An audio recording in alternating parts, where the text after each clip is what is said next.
அதிமுக 140 இடங்களில் வெற்றி பெற்று மீண்டும் ஆட்சியை பிடிக்கும். மீண்டும் முதல்வர் எடப்பாடி பழனிசாமி ஆட்சி தொடரும். கரூர் அருகே தமிழக போக்குவரத்து துறை அமைச்சரும் கரூர் அதிமுக வேட்பாளருமான எம்.ஆர். விஜயபாஸ்கர் அதிரடி பேட்டி. கரூரில் உள்ள எம். குமாரசாமி பொறியியல் கல்லூரியில் வாக்கு எண்ணும் மையத்தில் வாக்கு எண்ணிக்கை மையத்தில் வைக்கப்பட்டுள்ள வாக்குப்பதிவு இயந்திரங்கள் கண்காணிப்பு பெற்று வருவதை கரூர் தொகுதி அதிமுக வேட்பாளர் போக்குவரத்து துறை அமைச்சர் எம்.ஆர். விஜயபாஸ்கர் பார்வையிட்டு ஆய்வு செய்தார். தொடர்ந்து செய்தியாளர்களை சந்தித்த அவர், பாதுகாப்பு பணிகள் சிறப்பாக உள்ளது. வாக்குப்பதிவு இயந்திரங்கள் வைக்கப்பட்டுள்ள அறைகள் கேமரா மூலம் கண்காணிக்கப்பட்டு வருகிறது. அரசியல் கட்சி முகவர்களின் கண்காணிப்பில் உள்ளது. தேர்தல் ஆணையம் சிறப்பாக செயல்பட்டு வருகிறது. மத்திய பாதுகாப்பு படையினர் மற்றும் தமிழ்நாடு காவல்துறையினர் ஆகியோரால் பாதுகாக்கப்பட்டு வருகிறது. திமுகவினர் தோல்வி பயத்தால் கண்டெய்னர் வருவதை பற்றி கூறுகின்றனர். இந்த வாக்குப்பதிவு இயந்திரங்கள் வைக்கப்பட்டுள்ள கல்லூரி தேசிய நெடுஞ்சாலை அருகில் உள்ளதால் கண்டெய்னர் செல்வதை கூட அவர்கள் குறை சொல்வார்கள். தேர்தலுக்கு பிறகு உள்ள கருத்து கணிப்பின்படி அதிமுக 140 இடங்களில் தனிப்பெரும் கட்சியாக வெற்றி பெற்று மீண்டும் ஆட்சி அமைக்கும். 2016ஆம் ஆண்டு அதிமுக ஆட்சிக்கு வராது என்று கருத்து கணிப்பில் கூறினார்கள். ஆனால் மறைந்த முதலமைச்சர் ஜெயலலிதா தலைமையில் மீண்டும் அதிமுக ஆட்சி அமைத்தது. அதேபோல 3வது முறையாக அதிமுக ஆட்சி அமைக்கும். இவ்வாறு அவர் கூறினார். கரூர் மாவட்டத்திற்கு உட்பட்ட 4 சட்டமன்ற தொகுதிகளுடைய வாக்குப்பெட்டிகள் கரூர் குமாரசாமி பொறியியல் கல்லூரியில் பாதுகாப்பாக வைக்கப்பட்டுள்ளது. அதை கண்காணிப்பதற்காக கேமராக்கள் பொருத்தப்பட்டு தனி அறையில் சம்பந்தப்பட்ட அரசியல்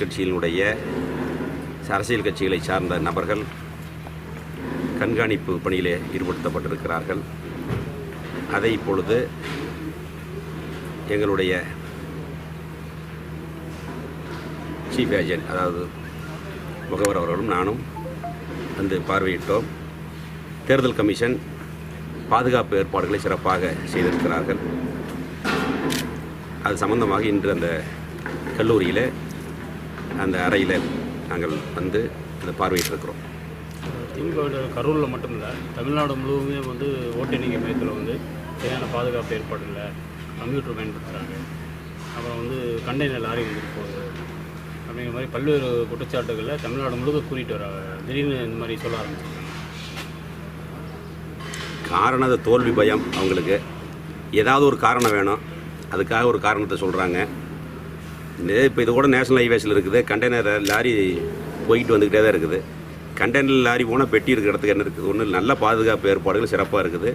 மத்திய ரிசர்வ் படை, மத்திய போலீஸ் வந்து பாதுகாப்பு படை வந்து பாதுகாப்பு பணியில் இருக்காங்க.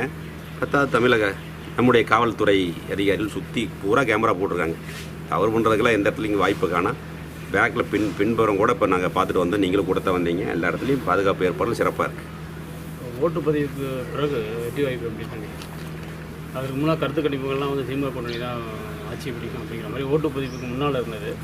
ஓட்டுப்பதிவுக்கு பிறகு நிலவரங்கள் எப்படி இருக்கும்?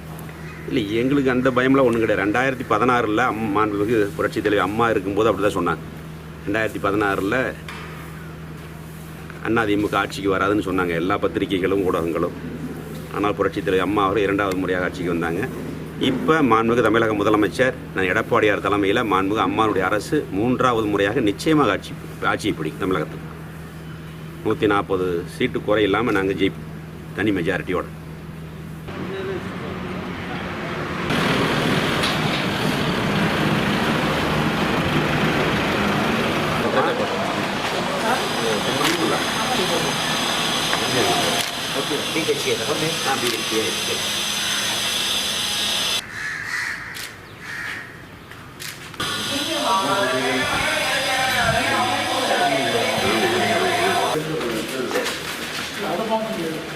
அதெல்லாம் முடியாது. சரி, கேமரா இல்லை, நம்ம பசங்களே இருப்பாங்களே. அதெல்லாம் முடியாது. சரி, கேமரா இல்லை, நம்ம பசங்களே இருப்பாங்களே.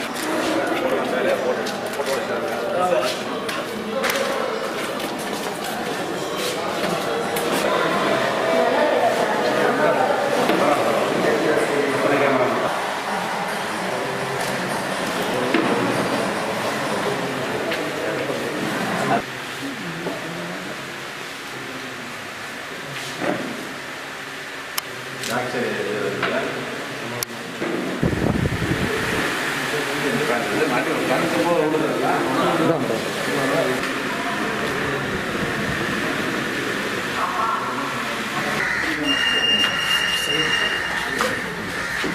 கையெழுத்து போட